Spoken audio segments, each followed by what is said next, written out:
Saudara prajurit TNI yang merupakan anggota pasukan perdamaian PBB Praga Farizal Ramadan gugur dalam serangan Israel di Lebanon. Pemerintah Indonesia mengecam serangan ini.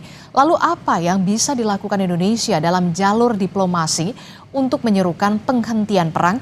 Kita akan bahas bersama dengan sejumlah narasumber yang hadir melalui sambungan daring. Sudah ada anggota Komisi 1 DPR dari fraksi Partai Nasdem, ada Mbak Amelia Anggraini, kemudian ada Guru Besar Ilmu Hukum Internasional dari Universitas Al-Azhar Indonesia, ada Pak Suparji Ahmad. Selamat pagi Bu Amel dan juga selamat pagi Pak Suparji. Selamat pagi Mbak Adisti. Iya, saya ingin ke Bu Amel dulu. Bu Amel, ini kalau kita lihat ya, ini merupakan tindakan yang serius sekali ketika Israel menyasar juga pasukan perdamaian yang salah satunya adalah prajurit TNI kita yang kemudian gugur dan 3 lainnya juga terluka dalam tanda kutip ya dalam serangan Israel ke Lebanon. Apa sikap dari Komisi 1 DPR RI untuk mendorong pemerintah untuk bisa segera serius ke UNIFIL untuk melakukan investigasi? Begini Mbak, pertama saya menyampaikan duka cita yang mendalam ya atas gugurnya prajurit terbaik bangsa dalam menjalankan tugas mulia sebagai peacekeeper gitu. Dan kita juga mendoakan semoga 3 prajurit lainnya itu akan segera pulih. Bagi saya Mbak, ini bukan sekedar insiden insiden biasa di wilayah konflik ya. Ini adalah peristiwa yang sangat serius karena menyangkut keselamatan personel pasukan perdamaian yang bertugas di bawah mandat Perserikatan Bangsa-Bangsa. Dan serahkan pasukan perdamaian dalam kondisi apapun itu tidak dibenarkan. Oleh karenanya Mbak, insiden ini harus ditempatkan sebagai isu strategis nasional ya. Di satu sisi ini menyangkut tanggung jawab negara dalam melindungi prajuritnya. Di sisi lain ini juga menyentuh kredibilitas sistem perdamaian internasional itu sendiri. Jadi jangan sampai serangan seperti ini dibiarkan tanpa akuntabilitas yang jelas ya, karena itu bisa menjadi presiden buruk bagi perlindungan peacekeeper di berbagai wilayah konflik di dunia. Gitu Mbak. Oke, termasuk juga apa yang menjadi concern dari Komisi 1 DPR yang nantinya akan didorong oleh DPR kepada pemerintah Indonesia? Tentunya kami akan meminta penjelasan secara menyeluruh dari pemerintah, utamanya dari TNI dan kementerian terkait begitu ya, mengenai kronologi kejadian, kemudian penyebab insiden, kondisi prajurit kita di lapangan, dan serta langkah-langkah yang sudah dan akan diambil oleh negara begitu. Bagi kami fokusnya bukan hanya pada peristiwa yang sudah terjadi Mbak, tetapi juga pada evaluasi sistem perlindungan pasukan. Dan ini mencakup pembahasan di Komisi 1 yang akan kami tanyakan nanti begitu ya. Kami ini di Komisi 1 Mbak pada prinsipnya akan segera melakukan pembahasan mendalam terkait dengan insiden ini ya, baik melalui rapat kerja dengan Kementerian Pertahanan dan TNI. Dan adapun yang akan kami dalami itu misalkan sebagaimana tadi saya sampaikan, kronologi dan penyebab insiden, kemudian juga evaluasi sistem perlindungan pasukan atau force protections, kemudian juga standar operasional pengamanan personel TNI dalam misi internasional, serta respons diplomatik pemerintah Indonesia dan juga kemampuan adaptasi terhadap eskalasi konflik yang semakin kompleks ini di Lebanon Selatan. Begitu kita tahu bahwa eskalasinya setiap hari semakin meningkat begitu Mbak. Oke, menarik, ada beberapa hal yang menjadi concern dari Komisi 1 DPR terkait dengan nanti akan ada permintaan penjelasan dari kementerian terkait, dalam hal ini adalah Kementerian Luar Negeri, termasuk juga dari TNI juga nanti akan ada rapat kerja bersama yang dilakukan oleh Komisi 1 DPR, akan memanggil beberapa pihak yang terkait dengan hal ini. Tidak hanya soal kronologi tapi juga ada evaluasi bagaimana sistem perlindungan terhadap pasukan-pasukan kita yang saat ini menjadi pasukan perdamaian di daerah konflik, salah satunya adalah di Lebanon. Saya ingin ke Pak Suparji. Pak Suparji, dalam situasi perang, oke lah, ini adalah hal yang serius dan bisa dikatakan ini adalah hal yang tragis begitu ya, ketika pasukan perdamaian menjadi sasaran dari serangan Israel. Apa yang bisa dilakukan Indonesia dalam konteks hukum internasional, Pak Suparji? Ya, pertama bahwa prajurit yang gugur ini kan menjalankan tugas mulia, tugas negara, tugas Perserikatan Bangsa-Bangsa untuk kemudian menjaga perdamaian. Maka sudah seharusnya negara dan PBB hadir untuk melindungi, dan ketika sudah terjadi insiden yang sampai menewaskan, menggugurkan prajurit kita itu, maka tentunya negara harus memberikan perhatian pada keluarga yang ditinggalkan. Pada sisi yang lain, harus bersikap tegas, harus bersikap progresif, dan harus betul-betul ada langkah-langkah nyata. Hmm. Misalnya, meminta kepada PBB, ya, kepada PBB yang menempatkan prajurit-prajurit kita itu untuk melakukan investigasi secara mendalam, investigasi secara menyeluruh, investigasi secara komprehensif, dan meminta pertanggungjawaban hukum kepada siapa pelakunya. Pada sisi yang lain, harus ada satu proses penyelidikan ya, yang independen, yang transparan, dan akuntabel tentang perbuatan yang dilakukan oleh Israel ini. Dan pada sisi yang lain, ini menjadi momentum yang baik bagi Indonesia di dalam diplomasi ke negara-negara lain untuk menyikapi tentang terjadinya kejahatan kemanusiaan, kejahatan perang. Saya kira bahwa sudah jelas, sudah terang benderang, banyak konvensi Jenewa, konvensi Den Haag, dan lain sebagainya, yang pada dasarnya bahwa pasukan perdamaian itu tidak boleh mendapatkan serangan, mereka tidak dalam rangka perang, mereka rangka untuk menjaga perdamaian. Maka saya yang paling tegas yang awal adalah bukan sekedar pernyataan mengutuk, tetapi langkah-langkah nyata membawa perkara ini ke perdamaian, ke perundingan-perundingan internasional, ke perserikatan bangsa-bangsa supaya dituntut secara clear ada penyelidikan-penyelidikan yang independen. Jangan diabaikan, jangan dibiarkan, dan jangan hanya berhenti mengutuk, dan jangan hanya berhenti melakukan sebuah retorika, tetapi harus langkah-langkah diplomatik yang jelas, penyelidikannya dilakukan oleh siapa, bagaimana prosesnya, bagaimana budgetnya, dan sebagainya gitu. Iya.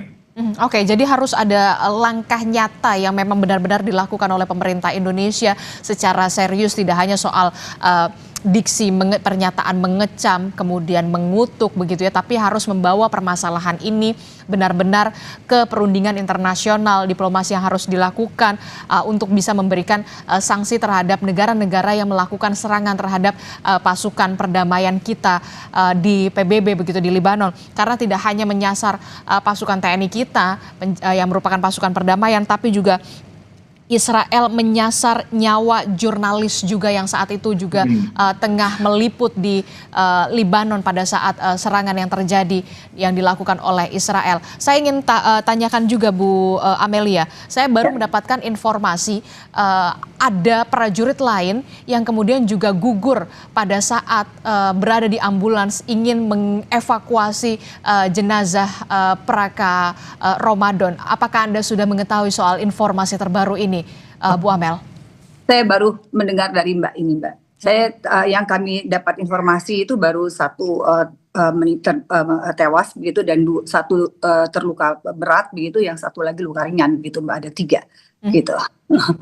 Oke, dan tentu saja kita berharap informasi ini bisa dikonfirmasi lagi dengan nanti akan kami konfirmasi dengan Kemenlu dan juga dengan Kementerian Pertahanan dan hal TNI. Oke, kita tentu saja menunggu pernyataan resmi juga selanjutnya yang terbaru bagaimana perkembangan terkait dengan pasukan perdamaian kita di Libanon begitu ya. Siapa saja yang menjadi korban tewas dan juga luka-luka di sana selain Praka Ramadan. Saya tertarik dari Pak Suparji. Jadi ini bukan hanya soal mengecam, kemudian ini bukan hanya soal mengutuk saja, tapi harus ada langkah nyata yang harus dilakukan pemerintah Indonesia secara serius. Salah satu yang tadi disebutkan oleh Bu Amelia adalah soal evaluasi perlindungan pasukan kita. Kita tentu masih awam di sini. Evaluasi semacam apa yang harus segera dilakukan oleh pemerintah kita, dalam hal ini adalah TNI, kalau menurut Komisi 1 DPR? Ya, pertama bahwa yang dilakukan adalah menuntut sebuah keadilan, ya, menuntut sebuah pertanggungjawaban hukum atas tindakan yang melanggar hukum, tindakan yang melanggar hukum internasional. Maka itu tidak boleh dibiarkan. Jadi Ini harus jelas bagaimana upaya memperoleh keadilan, bagaimana mekanisme pertanggungjawabannya, dan bagaimana sanksi akan diterapkan kepada pelakunya. Nah, pada sisi yang lain, kaitannya dengan soal evaluasi, memang perlu kemudian dipikir ulang tentang eksistensi prajurit-prajurit kita yang ada di sana. Kalau keamanannya, keselamatannya tidak terlindungi dengan baik, maka perlu dilakukan sebuah upaya yang serius bagaimana ke depan. Maka apakah perlu ditarik ulang, apakah perlu peningkatan perlindungan, dan sebagainya. Yang intinya adalah jangan sia-siakan nyawa anak bangsa kita di sana, yang kemudian membawa misi kemanusiaan, misi perdamaian, tapi kemudian pulang dengan hanya tinggal nama saja. Tentunya ini adalah menjadi perhatian pemerintah, bagaimana upaya ikut serta menjaga perdamaian di daerah konflik tadi betul-betul mendapat perlindungan. Kalau ternyata ada kejadian seperti tadi itu, perlu dengan evaluasi, perlu kemudian ditarik ulang, supaya apa? Supaya tidak terjadi. Karena pada sisi yang lain, kita juga bisa mencermati apa yang dilakukan Israel semakin tidak terkendali, semakin membahayakan stabilitas politik di beberapa negara. Tentunya ini sangat membahayakan. Maka sebelum terjadi hal yang lebih buruk lagi, perlu dilakukan evaluasi secara keseluruhan, supaya kalau memang tidak ada jaminan keamanan, lebih baik untuk ditarik kembali saja gitu. Oke, tapi apakah opsi untuk penarikan pasukan untuk pulang dengan situasi dan juga kondisi yang kemudian semakin memanas ini dimungkinkan dilakukan oleh TNI, dan bagaimana pula nanti PBB akan bereaksi kalau menurut Anda? Ya, saya kira sangat memungkinkan. Ini adalah bagian dari hak kita ya. Kita punya kewenangan karena pada dasarnya tidak sesuai dengan komitmen awal gitu. Bahwa komitmen awal adalah menjaga perdamaian, tidak boleh mendapatkan serangan, tidak boleh mendapatkan misalnya adanya tindakan-tindakan agresif yang tidak bertanggung jawab, apalagi nanti pihak yang melakukan serangan tidak ada hukuman. Bisa saja misalnya dengan bersyarat, dalam arti apa? Tetap berada di sana, tetapi dengan syarat perlindungan lebih baik, dan pelakunya diberikan sanksi yang sangat berat sesuai dengan nilai-nilai keadilan dan nilai-nilai kemanusiaan internasional, Mbak. Oke. Kalau menurut Bu Amel, bagaimana terkait? Saya mempunyai pandangan yang Berbeda. kurang lebih agak berbeda sedikit begitu ya. Jadi begini Mbak, jadi keikutsertaan Indonesia di dalam misi perdamaian dunia ini kan adalah bagian dari amanat konstitusi ya, dan juga merupakan cerminan politik luar negeri kita yang bebas aktif. Jadi komitmen Indonesia terhadap perdamaian dunia tentu tidak boleh dipahami secara sempit dan tidak bisa langsung dihentikan hanya karena satu insiden, seberat apapun insiden itu ya. Namun demikian saya melihat bahwa peristiwa ini harus menjadi momentum untuk melakukan evaluasi komprehensif begitu ya. Evaluasi itu penting, utamanya terkait resiko operasional di lapangan begitu.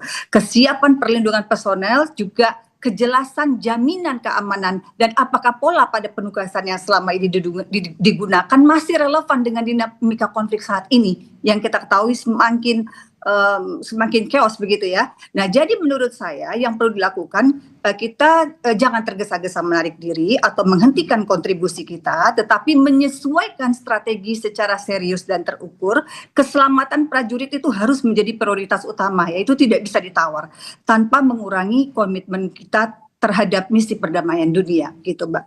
Oke, jadi kalau menurut Anda jangan terburu-buru untuk kemudian menarik segera pasukan untuk pulang, walaupun memang kita lihat situasi semakin tidak terkendali. Kalau menurut Anda, kita juga sambil melihat situasinya, Mbak. Makanya evaluasi itu perlu dilakukan. Apakah kita terus pada komitmen kita untuk di dalam misi perdamaian dunia ini, atau kita menarik, itu semuanya harus dievaluasi dan dibicarakan lebih lanjut oleh pemerintah, dibahas lebih lanjut oleh pemerintah. Nah, bagaimana Pak Suparji merespon ini? Ya, saya kira bahwa itu bisa dilakukan. Maka tadi saya sampaikan bahwa pilihan menarik bukan pilihan yang segera dilakukan, tetapi evaluasi secara menyeluruh dengan tadi memberikan persyaratan tadi, bagaimana jaminan perlindungan akan lebih dipastikan, dan pada sisi yang lain adalah tindakan hukum yang tegas kepada pelaku yang telah mengakibatkan gugurnya prajurit kita. Jadi kalau itu dilakukan, maka tentunya kita bisa meningkatkan peran kita untuk menjaga perdamaian. Poin saya adalah bahwa jangan sia-siakan prajurit dan pada sisi yang lain jangan biarkan pelaku yang sudah terang benderang melakukan sebuah kejahatan kemanusiaan itu. Selama itu dilakukan, maka tentunya sesuai dengan amanat konstitusi akan berperan aktif untuk menjaga perdamaian di daerah-daerah konflik sebagai kontribusi kita sebagai negara yang cinta perdamaian di seluruh dunia ini, gitu, Mbak. Ya. Oke, itu artinya Indonesia tentu bisa menuntut investigasi atas peristiwa penyerangan yang kemudian juga menggugurkan prajurit TNI kita yang menjadi pasukan perdamaian PBB di sana. Dan kalau penyerangan semacam ini terus dilakukan tanpa ada kendali begitu ya, tidak ada kendali lagi begitu, apakah ini kemudian bisa dibawa ke pengadilan kejahatan perang dan apa yang harus disiapkan oleh Indonesia untuk itu? Ya, pertama bahwa dalam sebuah penegakan hukum kan harus dilakukan penyelidikan. Maka harus ada tuntutan penyelidikan secara komprehensif, secara akuntabel, secara independen, kan itu.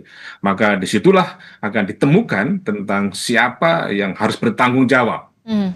Ketika memang sudah ditentukan siapa yang bertanggung jawab, bisa dituntut ke dalam persidangan internasional dalam konteks misalnya ini sebagai sebuah kejahatan kemanusiaan. Mengingat apa? Yang dilakukan adalah sebuah misi kemanusiaan, tapi justru mengalami sebuah serangan yang mengakibatkan tewasnya prajurit kita. Maka untuk itu menurut saya yang pertama dilakukan oleh pemerintah tidak sekedar berhenti mengutuk, tetapi adalah meminta pertanggungjawabkan kepada institusi resmi dalam hal ini Perserikatan Bangsa-Bangsa supaya segera dilakukan penyelidikan secara komprehensif dan secara transparan, dan ini dilakukan dengan waktu yang relatif cepat, jangan sekedar hanya berhenti di diplomasi beberapa negara saja, tetapi dibawa ke forum-forum internasional supaya ini tidak terulang lagi di masa yang akan datang. Jadi langkah utamanya adalah penyelidikan, dan kalau ada pihak-pihak yang bisa diminta pertanggungjawaban maka dibawa ke dalam sebuah persidangan, Pak, gitu ya. Oke, itu artinya Indonesia bisa menyiapkan segala sesuatunya untuk bisa kemudian meminta pertanggungjawaban Israel terkait dengan serangan ini. Ya, bisa. Indonesia punya hak, punya kewenangan untuk menuntut itu, karena itu adalah prajurit kita, bahwa itu adalah warga negara kita, dan mereka datang ke sana adalah misi yang diberikan dari negara dan PBB. Maka ketika ada kejadian yang tidak sesuai dengan hukum yang berlaku, maka kita dapat menuntut adanya pertanggungjawaban hukum. Sekali lagi adalah keadilan yang kita tuntut, dan apa yang bisa kita lakukan sekarang? Ya menyiapkan data, melakukan diplomasi, kemudian membawa ke forum internasional supaya ada langkah-langkah nyata. Jadi jangan biarkan ini berlalu begitu saja. Gitu, Oke, ya. kalau menurut Anda sanksi apa yang tepat untuk diberikan kepada Israel ketika melakukan serangan yang kemudian menyasar terhadap pasukan perdamaian PBB? Ya, pertama sanksi yang bisa dilakukan tentunya bahwa mengingat ini adalah menyebabkan hilangnya nyawa seseorang, maka sesuai dengan hukum pidananya tentunya ada hukuman, apakah nanti berupa penjara, apakah kemudian nanti akan ada misal terhadap negaranya juga, karena ini kan perintah negara. Jadi negara juga bisa dikenakan sanksi, apakah kemudian nanti PBB akan melakukan tindakan-tindakan embargo atau apapun, nanti kembali kepada bagi forum pengadilan menyelesaikannya. Jadi poinnya adalah bahwa yang terpenting ini adalah ada pertanggungjawaban hukum terlebih dahulu, baik kepada individu maupun kepada institusi negaranya, gitu ya. Oke, harus ada pertanggungjawaban yang dilakukan oleh negara yang kemudian menyerang, yang sampai harus menggugurkan pasukan perdamaian. Salah satunya adalah prajurit TNI kita di sana. Ada Praka Fasrizal Ramadan begitu. Nah, kalau dari DPR sendiri, sanksi apa yang menurut Anda tepat begitu yang untuk diberikan kepada negara penyerang, dalam hal ini adalah Israel? Menurut saya, Mbak, dalam hal ini PBB harus menindaklanjuti insiden ini secara tegas dan terbuka ya, serta juga berbasis hukum internasional, karena ada hukum internasional yang mengatur. Jangan sampai, saya sepakat dengan apa tadi yang disampaikan oleh Bapak dari Universitas Al-Azhar, jangan sampai respons yang diberikan itu hanya bersifat administratif saja ya, atau seremonial, karena yang dipertaruhkan di sini bukan hanya keselamatan personel tetapi juga kredibilitas sistem misi perdamaian global, ya Mbak ya. Oleh karena itu saya sepakat tadi ya, perlu ada investigasi independen juga ya, investigasi secara menyeluruh dan transparan untuk memastikan kronologi kejadian serta mengidentifikasi pihak yang bertanggung jawab secara objektif begitu. Dan hasil investigasi itu harus menjadi dasar bagi penegakan akuntabilitas sesuai dengan hukum humaniter internasional begitu Mbak. Dan pada saat yang sama PBB juga harus memberikan jaminan yang lebih konkret kepada negara-negara kontributor pasukan termasuk Indonesia bahwa perlindungan terhadap peacekeeper benar-benar harus menjadi prioritas, dan ini penting agar kepercayaan terhadap integritas dan efektivitas misi perdamaian ini tetap terjaga. Bagi Indonesia ini juga momentum untuk mendorong pembenahan mekanisme perlindungan pasukan perdamaian di tingkat global Mbak. Jadi Mbak Adis, karena ketika pasukan perdamaian saja tidak terlindungi begitu, maka dunia internasional harus bertanya secara serius seberapa kuat sebenarnya komitmen kita ini terhadap perdamaian begitu Mbak. Oke, saya sepakat dengan Anda begitu Bu Amel, harus ada jaminan keamanan dan juga keselamatan untuk pasukan perdamaian. Kalau pasukan perdamaiannya saja terkena serangan, apalagi kemudian rakyat sipil dan juga beberapa jurnalis yang kemudian saat itu meliput juga pada saat serangan terjadi begitu. Nah, saya juga tertarik dengan pernyataan Anda soal investigasi independen yang kemudian harus dilibatkan juga atau diikutsertakan dalam kasus ini. Pak Suparji, mungkinkah kemudian investigasi independen diturut sertakan, dan kalau memang investigasi independen itu dibentuk begitu ya, siapa sajakah yang terlibat? Ya, menurut saya bahwa tim investigasi independen ini sebagai sebuah keniscayaan gitu ya, untuk jamin akuntabilitas ya, supaya proses yang dilakukan betul-betul kredibel gitu ya. Karena kalau tidak independen khawatir didominasi oleh kekuatan-kekuatan tertentu. Maka harus dipastikan bahwa investigasi ini dilakukan oleh sebuah tim yang independen, yang netral, yang objektif gitu ya. Tidak ada kepentingan apapun kecuali mengungkap fakta apa adanya gitu. Dan yang kedua, kaitannya dengan soal siapa yang kemudian bisa diminta menjadi bagian dari tim independen ini, tentunya tidak terlepas dari Perserikatan Bangsa-Bangsa, bagaimana kesepakatan PBB kemudian memilih negara yang akan ditunjuk. Pada sisi yang lain tentunya juga tidak terlepas pada tempat kejadian perkara kan itu ya, bagaimana itu terjadinya penembakan atau serangan yang menyebabkan tewasnya prajurit kita. Pada sisi yang lain juga Indonesia harus terlibat gitu. Jangan sampai Indonesia tidak terlibat dalam konteks adanya investigasi independen. Karena apa? Karena kita punya kepentingan untuk melindungi prajurit kita itu. Nah, kemudian pada sisi yang lain tentunya ahli-ahli hukum internasional perlu dilibatkan dalam konteks mengungkap fakta insiden tadi itu. Jadi sebuah kebutuhan, sebuah keharusan adanya tim independen, dan menjamin independensi tadi perlu melibatkan banyak stakeholder yang memiliki otoritas dan kewenangan dan kompetensi gitu. Oke, perlu juga kemudian investigasi independen yang kemudian nanti akan dilakukan begitu, yang juga turut harus terlibat adalah Indonesia pastinya. Terakhir Bu Amelia, 3 poin kritis dari Komisi 1 DPR RI terkait dengan hal ini. Ya, tentu saja sebagaimana yang saya sampaikan ya Mbak ya, saya sepakat tadi apa yang disampaikan oleh narasumber Bapak dari Universitas Al-Azhar ya. Memang satu, kita harus melakukan evaluasi secara holistik begitu ya, secara konstruktif begitu terkait dengan pengiriman misi perdamaian PBB ini ya, tanpa harus tanpa harus meninggalkan komitmen kita terhadap perdamaian dunia sebagai amanat dari konstitusi kita gitu. Dan kemudian juga upaya harus ada jaminan perlindungan kepada peacekeeper kita begitu ya, tentara penjaga perdamaian kita di negara-negara konflik, itu yang penting. Jadi PBB juga harus memberikan sekali lagi jaminan konkret kepada negara-negara kontributor termasuk juga kita Indonesia gitu ya.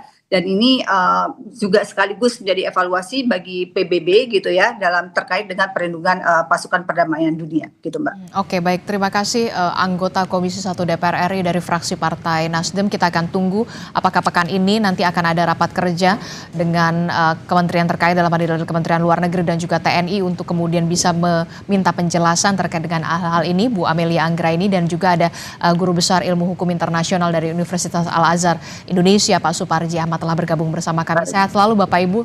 Assalamualaikum, selamat pagi.